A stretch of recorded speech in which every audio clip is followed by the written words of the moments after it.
It wasn't the most pretty of matches, but a win is a win for Manchester United, and it is enough to have them in fourth position, 3 points ahead of Chelsea and Liverpool as it stands right now after 27 games played. It also sees them going back to winning ways after that draw against West Ham last time out. Mario, Melchiot and Don Hutchison are joining us now. Let me kick things off with you though, Craig. What does this result tell us? Shall I go down the road of what some of our lot are saying about the Premier League and how strong it is? Man United, this Man United team are in fourth. They're in fourth. They've had a great run. That's how strong this Premier League is. An average performance, but a great result. You know, West Ham apart where they dropped some points. It could have been, I think, 5 from 5, is it? Or something like 6 from 6. I can't remember exactly. But it's been a really good start. We saw a little clip of Jason Wilcox and I think Omar Barada behind the scenes clapping at the end of the game from the main stand at Everton, because really this has released some pressure for now on the board. The board that sacked Ruben Amorim and were sort of staggering around with nowhere to go. Going to hire Ole Gunnar Solskjaer. That was stupid. Maybe going to give Michael Carrick the job. Nobody really else out there. Go with Carrick. And then they sit back and go, we don't know what's going to happen. And it has been, in terms of results and performances early on, it's been very good. But in terms of results, it's been brilliant. They're very much now in the fight for the Champions League places. If I was Liverpool, I would be worried. If I was Chelsea, I'd be concerned. If I was Man United, I would be buoyant about my chances, particularly from where they were early in the season. So yeah, it wasn't. Listen, it was a game you would turn this game off in a flash. If you've DVR'd this game, get home and delete it. That's how bad it was. But that's what Everton can do to you. They're a team they're not attractive. They'll fight and scrap. They'll try and defend. They don't create a lot, and they try and make the game scrappy. And they did all that, and I think United found that a little bit tough. But Michael Carrick will be delighted with the result, more so than I would say the performance. Yeah. When you look at this run of results, Mario, and you see that they're in fourth right now, would you bet against them keeping that top 4 spot come the end of the season?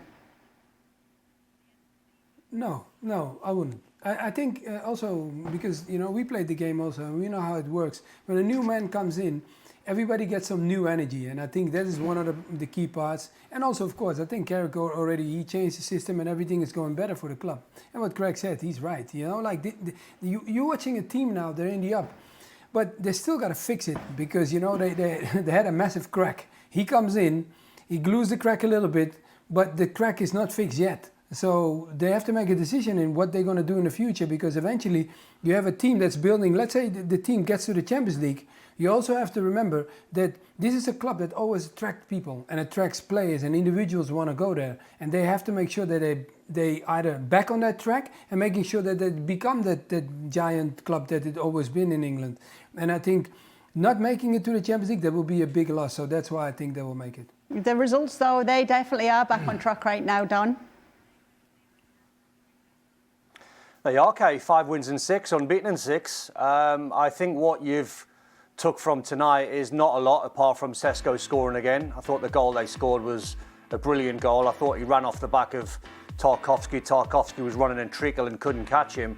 But that's the form since Michael Carrick's been in the job, and you have to say he's the front runner. I mean, I wouldn't be in a rush to, you know, give him the job after what's happened to previous managers when they've been in this position. But you know, he's turned the players around. He's made it simple for them. He's putting them in their best positions in terms of Luke Shaw and Bruno Fernandes. Crystal Palace up next at home, so you'd fancy they'd win that.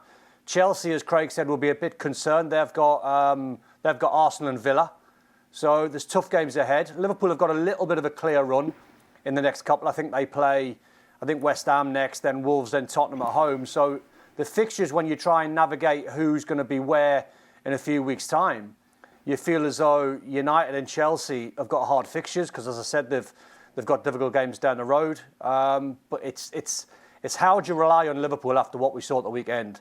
So you look at Man United, if you're trying to pinpoint who's going to get that fourth, I think it'll be Man United, and then I think it's a 50-50 shootout between Chelsea and Liverpool.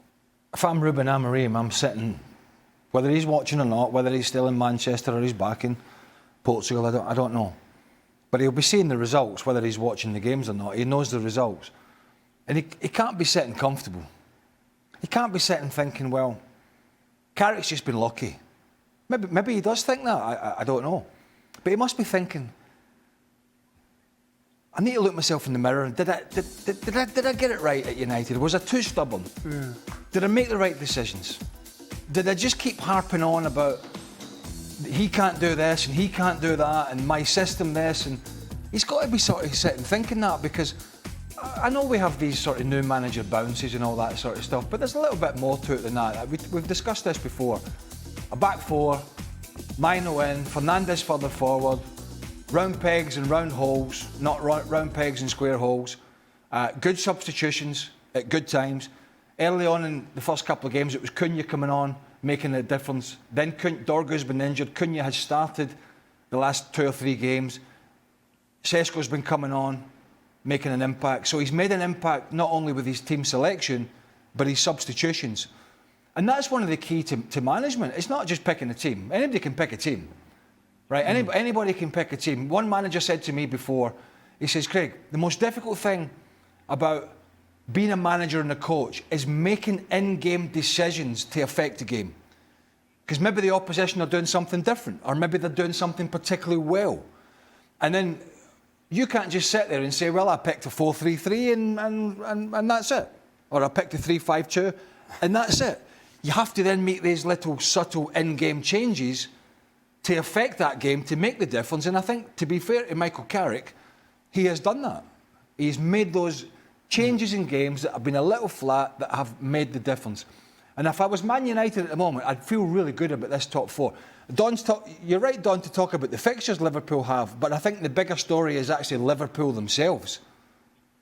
I don't think there's an easy fixture in the Premier League at the moment for this Liverpool side. And I think the first 45 minutes at the City Ground against Nottingham Forest encapsulated that.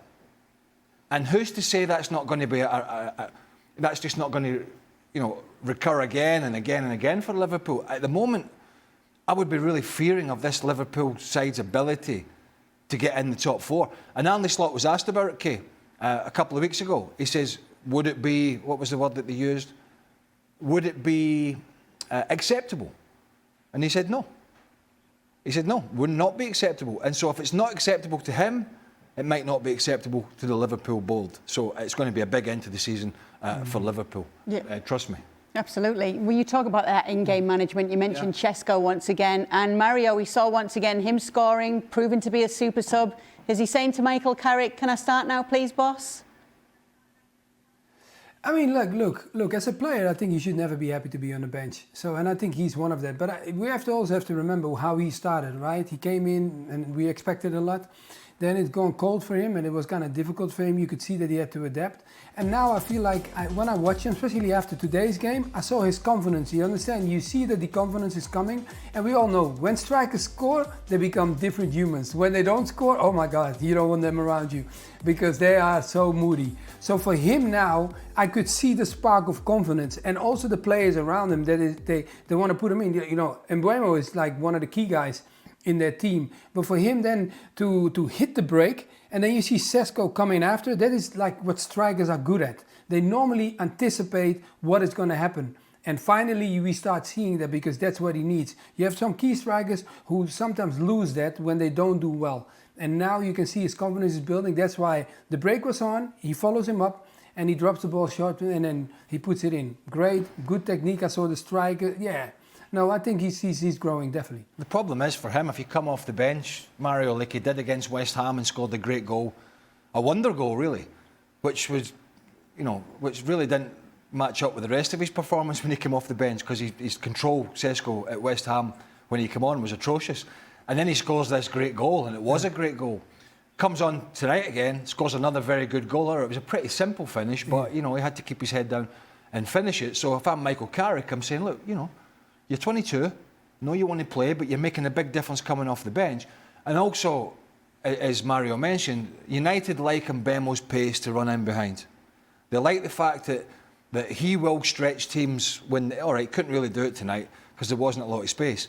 But generally, and United are not frightened to go long to Brian Mbeumo, even if it's from Lamens, the goalkeeper. If teams are pressing United, I've seen them do it at Old Trafford. When teams press them, they're not frightened to go back to Lamens, and he launches it. He launches it and tries to launch it in the channels, and then Mbeumo will run in there.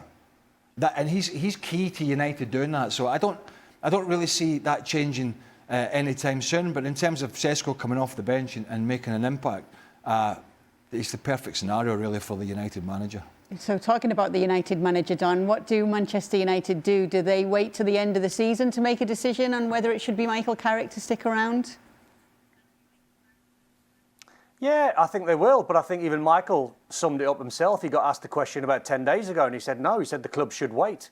He's a very honest guy, Michael, and just gone off the back of the Sesko conversation there, he'll be wanting Sesko to bang down his door. You put it quite nicely and quite politely there when you said, please can you play me boss? But when players knock on a door, it's not exactly how they phrase it. And after he scored the goals that he scored, he should be knocking on the manager's door, asking to start. And Michael would appreciate that and Michael would welcome that. He said himself in terms of the job, he said, the board should wait, Sir Jim Radcliffe and Ineos should wait. They have to wait till the end of the season. They're not daft. They've made some daft decisions in the past, in the recent past, but they're not going to be forced into looking at a manager's 6 or 7 games and thinking, right, he's the man for the job. If he keeps on winning and they stay undefeated and he gets him in the Champions League, I honestly think he'd be favourite for it. I think, Xhaka made a point, a very good point actually, albeit he's laying a sun lounger in Trinidad as we speak. Conveniently. Conveniently. He's not bothered to come back. Oh, there's a lot of snow. Is he back? No, he's not back. The old flight got cancelled, didn't it, on his birthday, Don? What do you think I'm doing here, Don? I know, I've seen that. Today I'm Xhaka.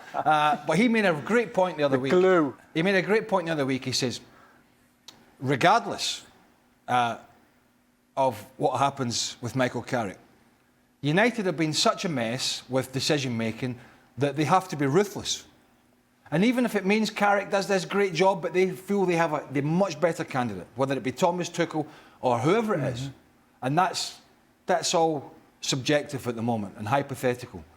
But if that is the case, and they have somebody with a CV and an experience and a track record that is much better than Michael Carrick, then that's the decision that they have to make. And I think that was the point Xhaka was making.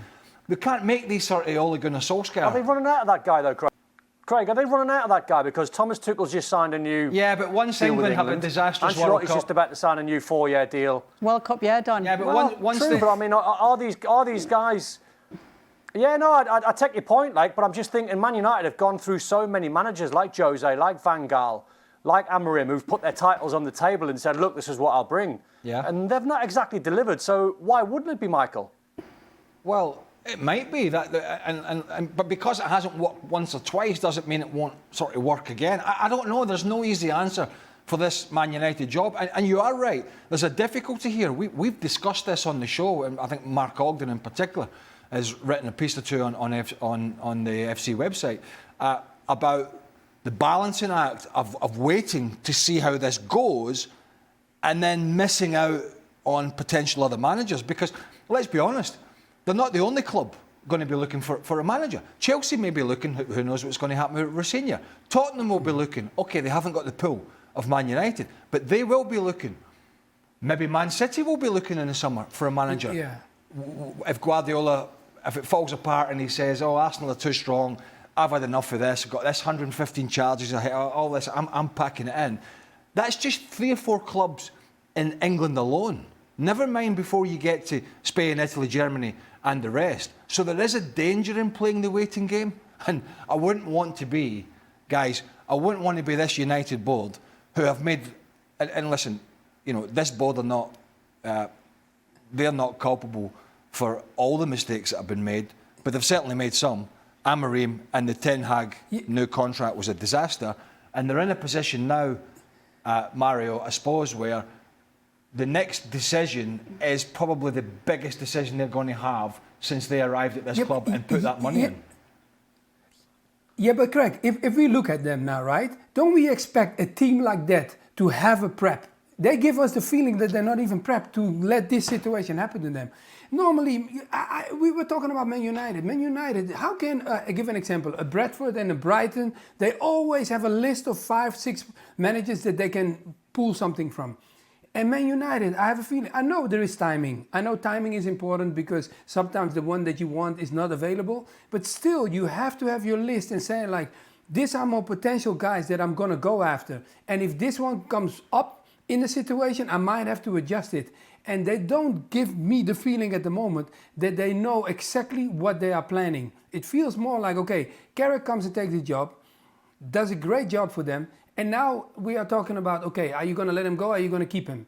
Okay, we know what happened to Sesko. Okay, then they end up giving him the job. But now, also as a coach, I don't know how Carrick, he might comes out nicely, like how Don said, but would you want to wait that long? No, I want to, after a while, I also want to know what's happening, because sometimes managers show them the smile, but it's not always what they think. So I don't know, what is it, 11 or 12 more games? I'm sure he wants to know what his future is going to be like. It's not just it's not just the recruitment on the manager side, Mario. If you think about it, it's the recruitment on the player side as well. It's not just about, and it shouldn't just about being going out and spending 100 million or 70 million or 65 million on a player every time. Yeah. You look at what other clubs, certain other clubs are doing, particularly Brighton and Brentford and one or two others, who've sold all their best players, but seem, on the face of it, with their data-driven, I think it's data-driven for the most part, but a good recruitment policy and a good scouting system, going out and finding the Caicedos. And, you know, don't forget, Basuma was at Brighton, Caicedo was at Brighton, McAllister was at Brighton. The list goes on. You know, these clubs are going out and signing these players. They're ready to pounce once they sell their players. United have to be in that position as well. It cannot just be about trying to go out and splurge 200 or 300 million every summer to fix the problem. There has to be a balance between signing good quality, expensive players and going out and finding hidden gems and then bringing them into the team, and you sit back and go, wow, what a signing that is. Other clubs seem to do that better, not just in United, than some of the big clubs who seem the clubs with more money, who seem more fixated to me in just being able to go out and spend that money rather than finding these players that I think some of the other Premier League clubs, and I throw Bournemouth into that ring as well, who have just sold 3 or 4 top quality players. Why are the real big money, the real big heads in the Premier League, why are they not finding these players? Why are they waiting for the smaller clubs to get these players, and then they go in and they spend a fortune to bring them to their club? If that was me, I'd be saying, it's because they got the money, Greg. Yeah, but where they got the money. That's why they're doing it. It's not smart. But where's their scouting system, though, to go and find these players in the first place? Yeah. Why are they leaving these players? It's a bit like Virgil van Dijk at Liverpool. You know, people say, well, there was a great bit of business from Liverpool. What are you talking about? Celtic signed him from Groningen, as you well know, for a pittance. Southampton signed Van Dijk from Celtic because all the clubs in England were saying, oh, he can't play in England because the Scottish League's terrible. And then Liverpool pay, I think it was a world record fee. So I think the bigger clubs, and I include Man United in this, their recruitment of low-cost, unheard-of players has to be better.